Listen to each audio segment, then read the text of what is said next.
ਇੱਕ ਭਗਤ ਪੂਰਨ ਸਿੰਘ ਹੋਰ ਛਿਪਿਆ ਹੈ, ਜਿਹਦਾ ਨਾਮ ਸਾਨੂੰ ਬਹੁਤਾ ਪਤਾ ਨਹੀਂ ਹੈ।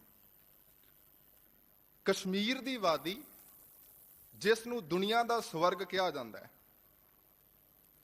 ਇੱਥੋਂ ਤੱਕ ਕਿ ਬਾਹਰੋਂ ਜਿਤਨੇ ਵੀ ਮੁਗਲ ਆਉਂਦੇ ਰਹੇ ਜਾਂ ਹੋਰ ਜਿਤਨੇ ਵੀ ਹਿੰਦੁਸਤਾਨ ਦੇ ਵਿੱਚ ਕਦਮ ਰੱਖਦੇ ਰਹੇ ਨਾ, ਉਹਨਾਂ ਨੇ ਕਸ਼ਮੀਰ ਨੂੰ ਦੁਨੀਆ ਦਾ ਸਵਰਗ ਦੱਸਿਆ ਹੈ ਕਿ ਕਸ਼ਮੀਰ ਦੁਨੀਆ ਦਾ ਸਵਰਗ ਹੈ। ਉੱਥੇ ਕਸ਼ਮੀਰ ਦੀ ਧਰਤੀ ਦੇ ਉੱਪਰ, ਉਸ ਕਸ਼ਮੀਰ ਦੀਆਂ ਹਸੀਨ ਵਾਦੀਆਂ ਦੇ ਵਿੱਚ ਇੱਕ ਕੌਮ ਦੇ ਹੀਰੇ ਨੇ ਜਨਮ ਲਿਆ ਹੈ। ਪਿਤਾ ਮਹਾ ਸਿੰਘ ਹੈ ਤੇ ਮਾਤਾ ਕਰਮ ਕੌਰ ਦੀ ਕੁੱਖੋਂ ਬਚਪਨ ਦੇ ਵਿੱਚ ਨਾਮ ਰੱਖਿਆ ਪੂਰਨ ਸਿੰਘ। ਇਹ ਪੂਰਨ ਸਿੰਘ ਹੋਰ ਹੈ, ਭਗਤ ਪੂਰਨ ਸਿੰਘ ਜੀ ਹੋਰ ਸਨ। 1886 ਫਰਵਰੀ ਦਾ ਇਹ ਮਹੀਨਾ, ਮੈਂ ਤਾਂ ਕਰਕੇ ਇਹ ਵਿਚਾਰ ਆਪ ਜੀ ਨਾਲ ਸਾਂਝੀ ਕਰਾਂ। ਇਹ ਮਹੀਨਾ, ਇਸ ਮਹੀਨੇ ਦੇ ਵਿੱਚ ਡੇਟ ਦਾ ਪਤਾ ਨਹੀਂ ਚੱਲਦਾ ਕਿ ਉਸ ਮਹਾਨ ਗੁਰਸਿੱਖ ਉਹਦੀ ਜਨਮ ਤਰੀਕ ਕਦੋਂ ਸੀ, ਪਰ ਇਹ ਮਹੀਨੇ ਦਾ ਪਤਾ ਚੱਲਦਾ ਕਿ ਇਸ ਮਹੀਨੇ ਦੇ ਅੰਦਰ ਉਸ ਗੁਰਸਿੱਖ ਨੇ ਜਨਮ ਲਿਆ, ਫਰਵਰੀ ਦੇ ਮਹੀਨੇ ਦੇ ਵਿੱਚ। ਔਰ ਫਰਵਰੀ ਦੇ ਮਹੀਨੇ ਦੇ ਵਿੱਚ ਉਸ ਸਿੱਖ ਨੇ ਜਨਮ ਲਿਆ, ਕੌਮ ਦੇ ਉਸ ਮਹਾਨ ਹੀਰੇ ਨੇ। ਬਚਪਨ ਦੇ ਵਿੱਚ ਨਾਮ ਰੱਖਿਆ ਗਿਆ ਪੂਰਨ ਸਿੰਘ। ਇਸੇ ਤਰ੍ਹਾਂ ਪਰਿਵਾਰ ਦੇ ਵੱਲੋਂ ਜਿਵੇਂ ਬੱਚੇ ਦੀ ਪਾਲਣਾ ਪੋਸ਼ਣਾ ਹੁੰਦੀ ਹੈ, ਇਸੇ ਤਰ੍ਹਾਂ ਉਹਦੀ ਪਾਲਣਾ ਪੋਸ਼ਣਾ ਹੋਈ। ਉਹਨੂੰ ਇੱਕ ਪੰਜਾਬੀ ਦਾ ਟੀਚਰ ਮਿਲਿਆ। 15 ਸਾਲ ਤੱਕ ਦੀ ਉਮਰ ਦੇ ਵਿੱਚ ਬਹੁਤ ਸਾਰਾ ਉਸਨੇ ਗੁਰ ਇਤਿਹਾਸ ਪੜ੍ਹਿਆ, ਬਾਣੀ ਦੀ ਨਿਤਨੇਮ ਕਰਨਾ ਸਿੱਖਿਆ, ਬਾਣੀ ਨੂੰ ਪੜ੍ਹਨਾ ਸਿੱਖਿਆ। ਮਤਲਬ 15 ਕੁ ਸਾਲ ਤੱਕ ਦੀ ਉਮਰ ਦੇ ਵਿੱਚ ਬਾਣੀ ਦੀ ਪਰਪੱਕਤਾ ਜੀਵਨ ਦੇ ਵਿੱਚ ਆ ਚੁੱਕੀ ਸੀ। 17 ਕੁ ਸਾਲ ਦੀ ਉਮਰ ਹੋਈ। ਆਮ ਕਰਕੇ ਉਹਨਾਂ ਸਮਿਆਂ ਦੇ ਅੰਦਰ ਬਾਲ ਵਿਆਹ ਕਰ ਦਿੱਤਾ ਜਾਂਦਾ ਸੀ। ਬੱਚਾ ਛੋਟੀ ਜੀ ਥੋੜਾ ਜਿਹਾ ਵੱਡਾ ਹੋਣਾ ਤੇ ਉਹਦਾ ਵਿਆਹ ਕਰ ਦੇਣਾ, ਭਾਵੇਂ ਬੱਚੇ ਨੂੰ ਸਮਝ ਹੈ ਜਾਂ ਨਹੀਂ ਹੈ, ਬਾਲ ਵਿਆਹ ਕਰ ਦਿੱਤਾ। 17 ਕੁ ਸਾਲ ਦੀ ਉਮਰ ਦੇ ਵਿੱਚ ਹੀ ਇਸੇ ਪੂਰਨ ਸਿੰਘ ਦਾ ਵਿਆਹ ਕਰ ਦਿੱਤਾ ਗਿਆ, ਉਹਦੀ ਮਰਜ਼ੀ ਤੋਂ ਬਿਨਾਂ। ਕਿਉਂਕਿ ਬਹੁਤਾ ਜੋ ਉਸ ਸਮੇਂ ਦੇ ਅੰਦਰ ਪਰਿਵਾਰਾਂ ਦੀ ਮਰਜ਼ੀ ਚੱਲਦੀ ਸੀ, ਵੱਡਿਆਂ ਦਾ ਹੁਕਮ ਚੱਲਦਾ ਸੀ। ਗੁਰੂ ਕੀ ਸੰਗਤ, ਜੋ ਮੈਂ ਵਿਚਾਰ ਕਰ ਰਿਹਾ ਨਾ, ਇਹ ਸਿੱਖ ਦਾ ਜੀਵਨ ਆਪ ਜੀ ਨੂੰ ਦੱਸ ਰਿਹਾ। ਬਹੁਤ ਧਿਆਨ ਦੇ ਨਾਲ ਸੁਣਨਾ, ਕਿਉਂਕਿ ਹੋ ਸਕਦਾ ਹੈ ਇਹ ਜਿਹੜੀਆਂ ਵਿਚਾਰਾਂ ਨਾ ਤੁਹਾਡਾ ਮਨ ਬਦਲ ਦੇਵੇ, ਤੁਹਾਡੀ ਜ਼ਿੰਦਗੀ ਇਹ ਵਿਚਾਰਾਂ ਬਦਲ ਦੇਵੇ। ਉਸ ਜਦੋਂ 17 ਕੁ ਸਾਲ ਦੀ ਉਮਰ ਹੋਈ, ਬਹੁਤਾ ਜਿਹੜਾ ਧਿਆਨ ਸੀ ਘਰ-ਬਾਰ ਦੇ ਕੰਮਾਂ ਕਾਰਾਂ ਦੇ ਵਿੱਚ ਨਾਲ ਲੱਗਾ, ਕਿਉਂਕਿ ਮਨ ਉਸ ਅਕਾਲ ਪੁਰਖ ਦੇ ਨਾਲ ਜੁੜਿਆ ਸੀ। ਮਨ ਦੇ ਅੰਦਰ ਦਰਦ ਸੀ ਕਿ ਮੈਂ ਮਨੁੱਖਤਾ ਦੀ ਸੇਵਾ ਕਰਨੀ ਹੈ, ਕੌਮ ਦੀ ਸੇਵਾ ਕਰਨੀ ਹੈ। ਇਸੇ ਤਰ੍ਹਾਂ ਆਪਣੀਆਂ ਪਰਿਵਾਰਕ ਜ਼ਿੰਮੇਵਾਰੀਆਂ ਨਿਭਾਈਆਂ, ਸਾਰੇ ਫਰਜ਼ ਘਰਦਿਆਂ ਨੂੰ ਦੱਸੇ, ਪਰਿਵਾਰ ਨੂੰ ਦੱਸੇ। ਦੱਸਣ ਤੋਂ ਬਾਅਦ ਇੱਕ ਰਾਤ ਇਹੋ ਜੀ ਨਿਕਲੀ ਕਿ ਰਾਤ ਨੂੰ ਹੀ ਘਰ ਤੋਂ ਤੁਰ ਪਏ। ਘਰੋਂ ਤੁਰੇ ਜਦੋਂ ਰਾਤ ਨੂੰ, ਤੇ ਸਭ ਤੋਂ ਪਹਿਲਾਂ ਪੰਜਾ ਸਾਹਿਬ ਪਹੁੰਚੇ ਰਾਤ ਨੂੰ ਪੈਦਲ। ਕਿਉਂਕਿ ਉਸ ਸਮਿਆਂ ਦੇ ਅੰਦਰ ਅੱਜ ਜਿਵੇਂ ਕਈ ਸਾਧਨ ਨੇ, ਮੋਟਰ ਗੱਡੀਆਂ ਨੇ, ਆਵਾਜਾਈ ਦੇ ਕਈ ਸਾਧਨ ਨੇ, ਬੰਦਾ ਪਲਾਂ ਦੇ ਵਿੱਚ ਕਿਤੇ ਦਾ ਕਿਤੇ, ਜਹਾਜ਼ ਨੇ, ਗੱਡੀਆਂ ਨੇ, ਬੰਦਾ ਪਲਾਂ ਦੇ ਵਿੱਚ ਕੁਝ ਸਮੇਂ ਦੇ ਅੰਦਰ ਕਿਤੇ ਦਾ ਕਿਤੇ ਪਹੁੰਚ ਜਾਂਦਾ ਹੈ।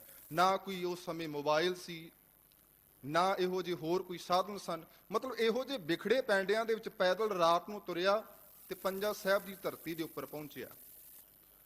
ਪੰਜਾ ਸਾਹਿਬ ਦੀ ਧਰਤੀ ਦੇ ਉੱਪਰ ਉਸ ਨੂੰ ਸਿੱਖ ਮਿਲਿਆ, ਲੱਦਾ ਸਿਉਂ। ਉਹ ਸਿੱਖ ਦੇ ਨਾਲ ਉਸ ਨੇ ਦਰਬਾਰ ਸਾਹਿਬ ਦੇ ਦਰਸ਼ਨਾਂ ਨੂੰ ਤੁਰ ਪਿਆ, ਉਸੇ ਤਰ੍ਹਾਂ ਪੈਦਲ ਹੀ ਯਾਤਰਾ ਦੇ ਰੂਪ ਦੇ ਵਿੱਚ।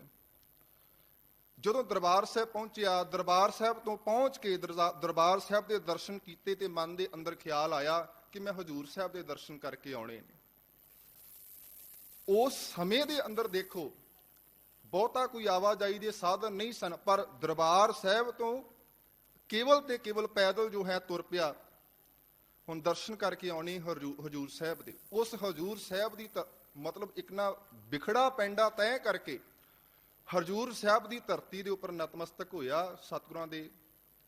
ਔਰ ਇਸੇ ਤਰ੍ਹਾਂ ਉੱਥੋਂ ਦੇ ਹੈੱਡ ਗ੍ਰੰਥੀ, ਇੱਕ ਉੱਚੀ ਸੁੱਚੀ ਸ਼ਖਸੀਅਤ ਸਨ, ਭਾਈ ਹਜੂਰਾ ਸਿੰਘ ਜੀ, ਉਸ ਸਮੇਂ ਉਸ ਇਲਾਕੇ ਦੀ। ਉਹਨਾਂ ਦੇ ਨਾਲ ਜਦੋਂ ਮਿਲਾਪ ਹੋਇਆ, ਉਹਨਾਂ ਦਾ ਜੀਵਨ ਦੇਖਿਆ, ਬੜਾ ਮਨ ਦੇ ਉੱਪਰ ਪ੍ਰਭਾਵ ਪਿਆ। ਕਿਉਂਕਿ ਜਿਹੜੀ ਸਿੱਖੀ ਹੈ ਨਾ, ਸਿੱਖ ਦਾ ਜੀਵਨ ਇੱਕ ਖੁਸ਼ਬੂ ਵਰਗਾ, ਫੁੱਲ ਵਰਗਾ। ਖੁਸ਼ਬੂ ਜਦੋਂ ਫੈਲਦੀ ਹੈ ਨਾ, ਕੋਈ ਨਹੀਂ ਦੇਖਦੀ ਕਿਸੇ ਦਾ, ਇੱਥੋਂ ਤੱਕ ਗਵਾਂਢੀਆਂ ਦੇ ਘਰੇ ਵੀ ਖੁਸ਼ਬੂ ਪਹੁੰਚ ਜਾਂਦੀ ਹੈ। ਔਰ ਇਸੇ ਤਰ੍ਹਾਂ ਭਾਈ ਹਜੂਰਾ ਸਿੰਘ ਜੀ ਦੇ ਨਾਲ ਜਦੋਂ ਮੇਲ ਮਿਲਾਪ ਹੋਇਆ ਨਾ, ਹਜ਼ੂਰ ਸਾਹਿਬ ਦੀ ਧਰਤੀ ਦੇ ਉੱਪਰ, ਉੱਥੇ ਖੰਡੇ ਬਾਟੇ ਦੀ ਪੌਲ ਛਕੀ ਗਈ। ਪੂਰਨ ਸਿੰਘ ਤੋਂ ਬਾਅਦ ਨਾਮ ਰੱਖਿਆ ਗਿਆ ਕੌਰ ਸਿੰਘ।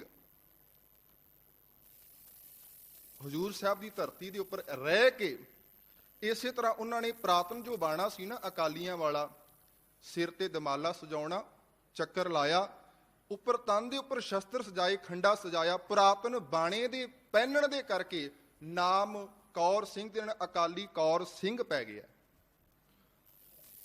ਅੱਜ ਦੇ ਅਕਾਲੀਆਂ ਵਾਂਗ ਨਹੀਂ, ਕੇਵਲ ਨਾਮ ਦੇ ਨਾਲ ਅਕਾਲੀ। ਅਕਾਲੀ ਦਾ ਮਤਲਬ ਕੀ ਹੁੰਦਾ ਹੈ?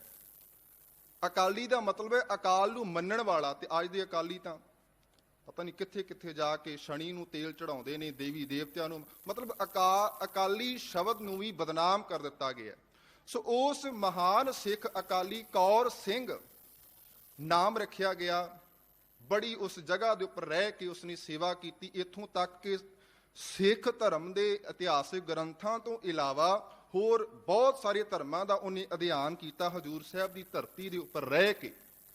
ਔਰ ਇਸੇ ਤਰ੍ਹਾਂ ਭਾਈ ਹਜ਼ੂਰਾ ਸਿੰਘ ਜੀ ਤੋਂ ਗੁਰਮਤਿ ਦੇ ਇਹਨਾਂ ਗੁਣਾਂ ਨੂੰ ਆਪਣੀ ਜੀਵਨ ਦੇ ਅੰਦਰ ਲੈ ਕੇ ਆਂਦਾ। ਔਰ ਤੁਸੀਂ ਹੈਰਾਨ ਹੋ ਜਾਓਗੇ, ਇਤਨਾ ਉਹ ਸਿਰੜੀ ਸਿੱਖ ਸੀ, ਜਿਸ ਕੰਮ ਨੂੰ ਸੋਚ ਲਿਆ ਨਾ ਕਿ ਮੈਂ ਕਰਨਾ ਹੈ ਤੇ ਕਰਕੇ ਛੱਡਦਾ ਸੀ। ਤੁਕ ਤਤਕਰਾ ਸਿੱਖ ਇਤਿਹਾਸ ਦੇ ਵਿੱਚ ਸਭ ਤੋਂ ਪਹਿਲਾ ਤੁਕ ਤਤਕਰਾ ਗੁਰੂ ਗ੍ਰੰਥ ਸਾਹਿਬ ਮਹਾਰਾਜ ਜੀ ਦਾ ਤਿਆਰ ਕਰਨ ਵਾਲਾ ਉਹ ਅਕਾਲੀ ਕੌਰ ਸਿੰਘ ਸੀ। ਅਕਾਲੀ ਕੌਰ ਸਿੰਘ ਸੀ। ਅੱਜ ਦੇਖਦੇ ਆ ਨਾ ਮੋਬਾਈਲ ਦੇ ਵਿੱਚ ਕਈ ਸੌਫਟਵੇਅਰ ਨੇ, ਕਈ ਐਪਸ ਆਈਆਂ ਨੇ, ਬੰਦਾ ਝੱਟ ਗੁਰਬਾਣੀ ਦਾ ਕੋਈ ਸ਼ਬਦ ਲੱਭਣਾ ਹੋਵੇ ਤੇ ਅਸੀਂ ਅੱਖਰ ਟਾਈਪ ਕਰਦੇ ਹਾਂ, ਉਹ ਸ਼ਬਦ ਆ ਜਾਂਦਾ ਹੈ। ਪਰ ਉਹਨਾਂ ਸਮਿਆਂ ਦੇ ਅੰਦਰ ਦੇਖੋ, ਜਦੋਂ ਕੰਪਿਊਟਰ ਨਹੀਂ ਸੀ, ਲੈਪਟਾਪ ਨਹੀਂ ਸੀ, ਇਹ ਸਾਧਨ ਨਹੀਂ ਸਨ, ਇਤਨੀ ਮਸ਼ੱਕਤ ਘਾਲ ਕੇ ਉਹਨੇ ਗੁਰੂ ਗ੍ਰੰਥ ਸਾਹਿਬ ਮਹਾਰਾਜ ਜੀ ਦਾ ਤੁਕ ਤਤਕਰਾ ਤਿਆਰ ਕੀਤਾ ਹੈ।